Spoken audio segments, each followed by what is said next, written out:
Hey everybody, it's Kerry with the weekly look ahead for February 22nd through the 28th. I'm a little late. It's already Sunday afternoon here. I usually try to get this out on Saturday, but I've had a lot going on and still trying to get better from a long health stretch thing. And anyway, here we go. This is what I got for you. First, I wanted to talk about last week. I asserted that it was likely going to be a very big week due to the eclipse that was on the 17th and also the Saturn Neptune conjunction in Pisces. That was the 19th and 20th, which is Thursday and Friday. I don't have to probably tell you all the things in the news that happened. But yeah, I mean, things happened. Just two things, right? 19th, uh, Andrew Mountbatten arrested on his very own birthday.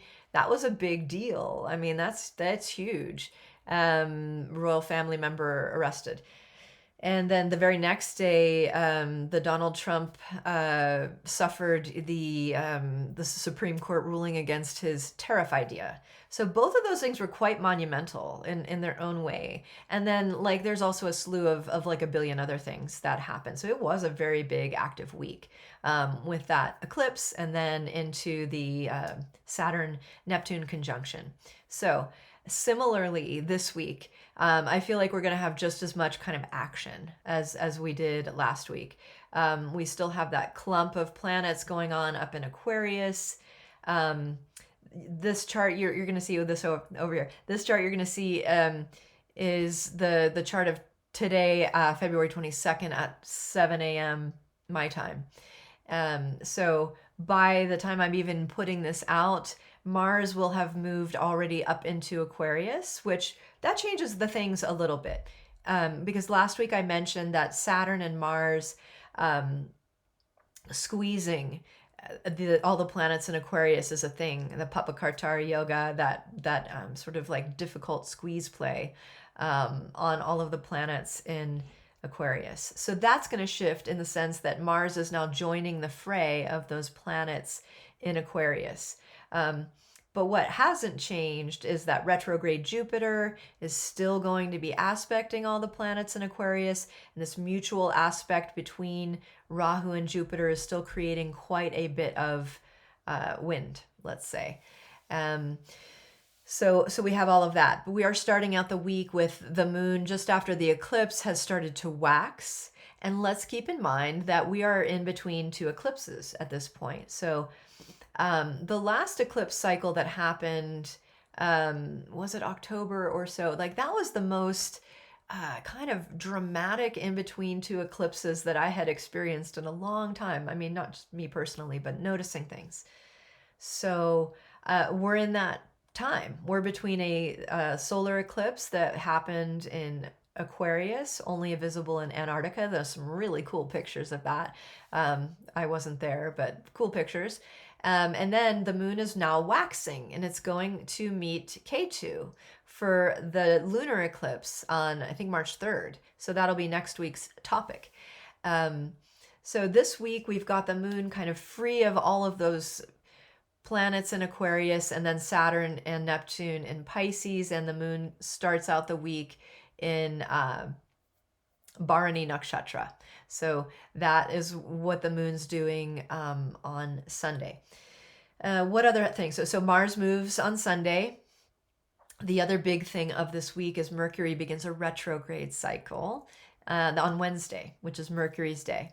So those are the two big things. The third big thing that I noticed this week, and maybe I'm just late to the game, but I talk about the Rahu and Ketu axis a lot, and how in general they're moving in retrograde motion from all of the other planets, which creates a churning effect in general in all of our lives. So Rahu and Ketu are moving retrograde motion through the zodiac, whilst the other planets are all moving in forward motion, except for some, retrograde cycles, like for example, Jupiter is still retrograde until March 10th. And then Mercury's going retrograde on Wednesday. So I talk about, oh, look, this week, Rahu's direct on these days. Let's notice how that will be. This week, really interesting. I'm calling it wobble week. This is wobble week because look how, okay, so Rahu's up there at like 14 degrees 45. This is true node calculation. And Sun is at almost 10 degrees. So this week, the Sun's going to be approaching Rahu and moving past. And therefore, that lunar eclipse that we're having, the next one in early March, it's going to be more of a probably visible eclipse, aside from just Antarctica. But what I'm noticing this week is wobble week in the sense that we're starting out, look, there's no underline under Rahu on Sunday. But then we're going to have the nodes go back retrograde on Monday. And then they go direct again on Wednesday. And then they go retrograde again on Friday. And then they go direct again on Saturday. So, I mean, this feels like, the nodes going back and forth like 5 times in 1 week. So, wow, let's see what that energy feels like at the end of the week. We'll talk about it the beginning of my talk next week. So just why don't you guys notice? Tell me like what that feels like to you. Because generally the energy of Rahu and Ketu is this kind of churning, disruptive, chaotic energy. And so when they're direct and then they're retrograde and direct and retrograde and direct and retrograde all in 1 week, really interesting. It's probably because the Sun is coming right into the Rahu Ketu axis. So let's pay attention to that. What else? Yeah, it feels like it could be that, and then combined with that retrograde Jupiter aspecting in, it feels like a lot of stop-start energy, and also the feeling of like foundational reckoning. Like, what is beneath all of this stuff? Like, am I sitting on a pile of corruption, or am I going to, or can we even stay here? Right? And it feels like on personal levels, I talk to people all the time doing personal readings and just watching the news in the world and all kinds of things. Like, are we even living in the same planet as we were a year or two ago? Anyway, all right, so let's get going on the day to day. I have our 2-word keywords. I've been sort of keeping with that. How I'm doing that is I'm looking at the phase of the moon, and I'm looking at the day of the week, and I'm looking at the nakshatra the moon is in, and I'm looking at the tithi the moon is at. So the tithi is this step-by-step relationship of the moon and sun. So every day the moon's walking away from the sun or toward the sun, and that's what the tithis kind of tell me. So there's the 15 tithis per half month, and each of them has a meaning. So without going into those details, I've just tried to like intuitively come up with a couple keywords for each day. So this is Sunday. It's probably almost at the end of the day for you, and sorry I just couldn't get here sooner.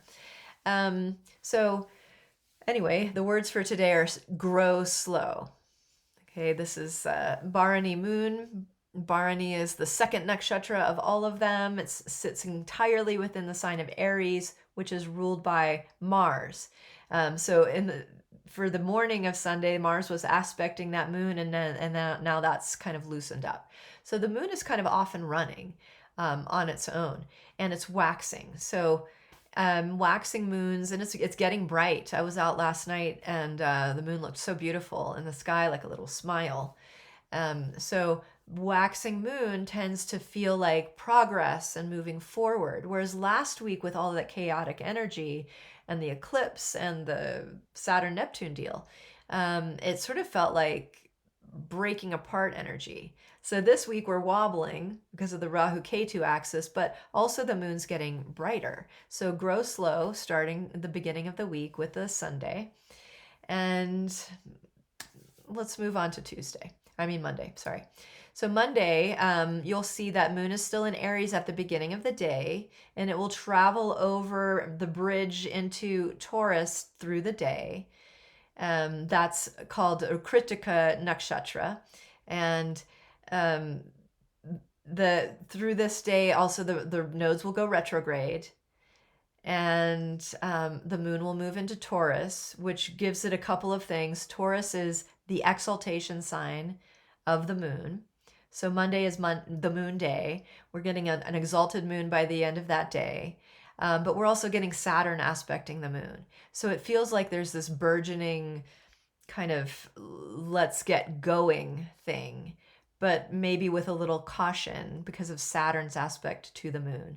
So words for today are initiate transition. We're going to be changing. We're going to be moving. Let's get started. But maybe we're not rushing out of the gate because of Saturn's advice to not put the cart before the horse. So, all right, let's keep going on to Tuesday. So this is the 24th of February.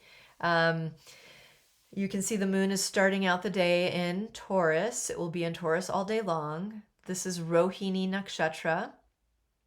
And, with Mars now in Aquarius, it's still aspecting the moon. So we're going to have that kind of energetic, powerful push feeling in our minds. Like we have to do something. We have to get going. We can't just stay here on this pile of rubble. So Tuesday, which is Mars's day, could be a feeling of maybe a little bit more confidence, a little bit more clarity. And my words for today are creative expression. So we've started with grow slow, we've initiated transition, and now we're creatively expressing on Tuesday. We have Mars and Saturn both aspecting the moon. So that is that push-pull energy, the stop-start energy. Mars says, let's go. Saturn says, are we sure yet? So that if you're, if you've got these plans and then you get in these moments of doubt, like, are we safe? Are we sure? Should we do this? That's probably natural in the sense of Mars and Saturn both aspecting the moon. All right, Wednesday, kind of a big day Wednesday. All right, this is Wednesday, the 25th of February. The moon will start out the day in Mrigashira Nakshatra, which is another one that spans and bridges between two signs. It spans between Taurus and Gemini, Venus's and Mercury's sign, which also at the same time is Wednesday, which is Mercury's day. Generally, Mercury Day, Wednesday, I use for doing maintenance stuff. I shop, I plan, I schedule. I actually don't really do readings on Wednesdays. I kind of do all the other maintenance stuff. I go to yoga. I teach a lot of yoga on Wednesdays. So Mrigashira Nakshatra, the spans between Taurus and Gemini, has a symbol of a deer or a deer's head, and it's called the wandering star. So the feeling of traveling and moving is really supported under Mrigashira. So my words for today are wander mindfully. So we're going to move, and we might not know where we're going, but we're staying in the moment, because also during this day, Mercury is going to start a retrograde cycle. It's right up there at the end of Aquarius, 28, 29 degrees. It's going to go retrograde. And then what's going to happen, I'll tell you as we go, but Mercury and Venus are going to kind of smack up against each other as the week progresses. So by the end of day on Wednesday, we've got a Mercury retrograde. We've got Moon already moved into Gemini, which is Mercury's sign, joining up with retrograde Jupiter.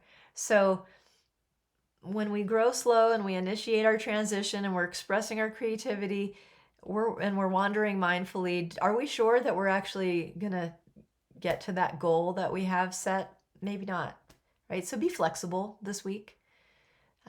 Things might come up out unseen that you can't control that affect how things go. So let's keep our agility and flexibility strong this week. All right, let's go to Thursday. This is the 26th of February.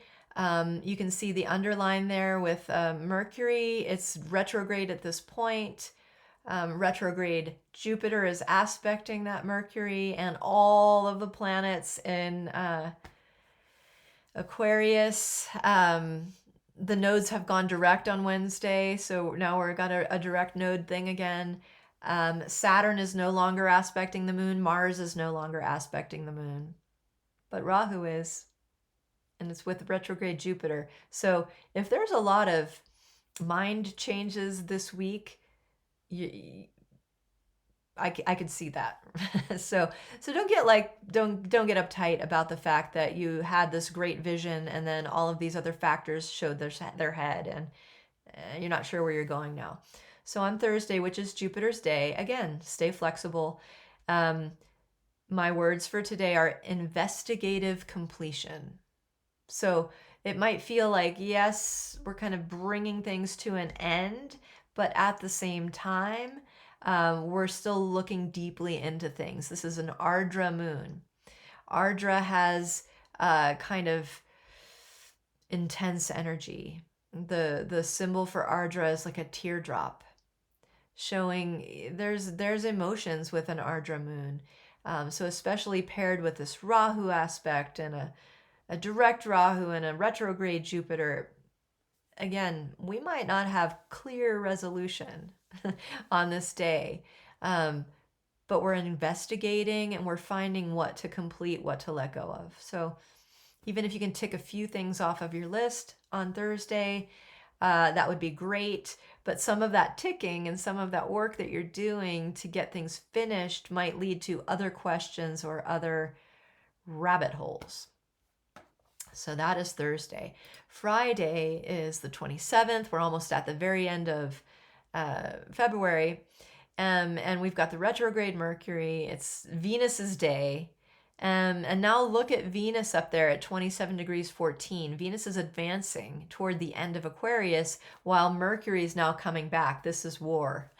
This is planetary war when two planets get into the same degree and they sort of vie for who's in front. So Friday and Saturday, even Thursday a little bit, Thursday, Friday, Saturday, we're going to have this Venus-Mercury war, which, they're friendly planets to each other. So it might be more like a tango or a slap fight. It's not like a throwdown.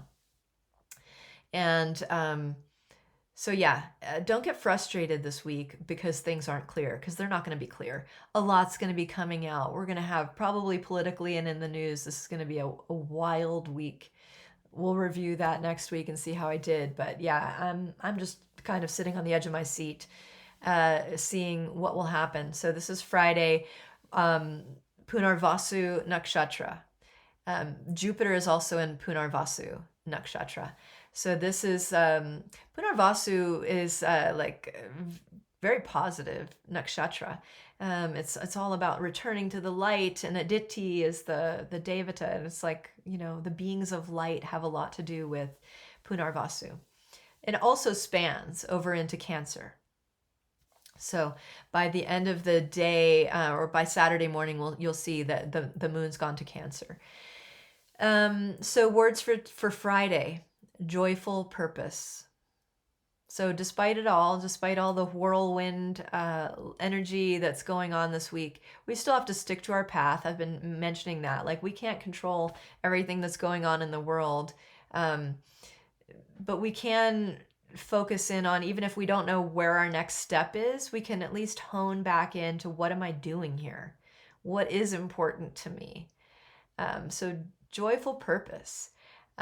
Even with Mercury and Venus at war, it might feel like I know where I'm going, but I'm not sure how I'm going to get there or with whom.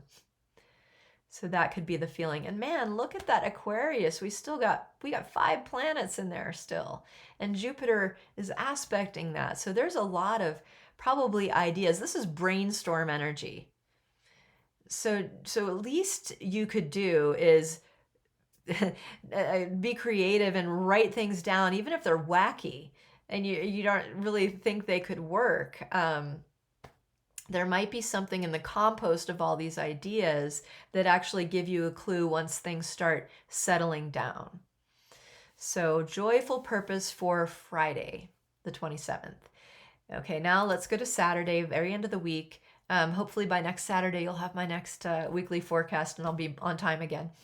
Look, the nodes are retrograde again on Saturday by the end of the week. The moon has moved out of Punarvasu into Pushya Nakshatra, which is great for fostering things and laying foundational things, getting organized. So my words are organize, success. What I'm implying here is that we know what our purpose is. We're shooting for the moon. We want to have things work out.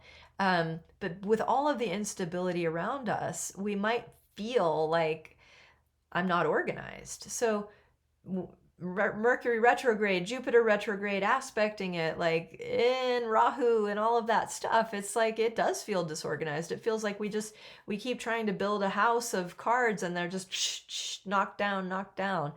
So it might feel Sisyphean, like this horrible task of like I just keep trying to build and organize, but then it just gets knocked down. Very humbling. So just keep organizing, even if you can put one or two things in its place by Saturday. It's going to help you organize your push for success. And the nodes by the end of this day will be direct again. So with 5 times we're having this node wobble week this week. All right, so that's what I got for you this week. I hope these things are helpful. I always like when I hear from you guys. So I'm going to go through all of the keywords right now. Okay, we're going to grow slow starting today. Monday, initiate transition. At least initiate. Things are moving and changing. One little step. Tuesday, creative expression. Get back inside. Figure out why you're doing what you're doing and give yourself one thing that's creatively expressive. Wednesday, Mercury goes direct. The wobble is going to feel big on Wednesday. Wander mindfully. Yeah, you may not know where you're going, but pay attention to where you are. Thursday, investigative completion. You're going to end some things, but that might lead to a deeper rabbit hole moment. So keep your thinking cap on and realize there's always deeper meaning to things. Investigative completion. Friday, joyful purpose. We may not know where we're going or with whom, but you know that there's a thread to why you're doing what you're doing. Get into that. There's a little bit of joy in just knowing that you are on the path. And whether you know where you are on the path, you are on the path. Remember that. Saturday, organized success. It's going to feel disorganized. It's going to feel like I've done all these things, but there's nothing resolving. Just get reorganized. Know that you're going to get there and be patient. All right. Thanks, everybody. I hope these are helpful again. Love to hear from you. Tell me what you think. And thanks again for tuning in. I'll see you next week.